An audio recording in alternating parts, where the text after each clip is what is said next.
will blow your mind, leaving PNG stagnant without or few developments in the country's infrastructural spectrum. The rapid continuous inflations of goods and services and the devaluation of Kina without any backup plans to minimize the pace of our country's Kina devaluation.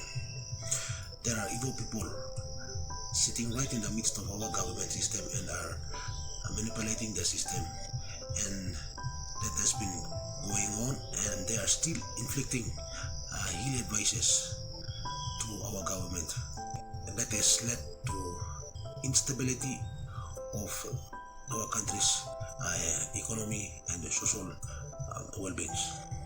Before we dive into the short video, please click on the add button, follow, subscribe, and share this informative video to help the create more of the very essential informative videos.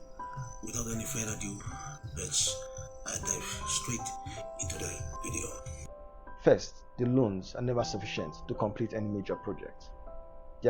Second, they are given at such an exorbitant rate, and with your devalued currency, most countries end up using most of their GDP to repay the interest on these loans. 3. Your citizens are poor because your industries don't work and you have to use your devalued currency to import international goods. 4.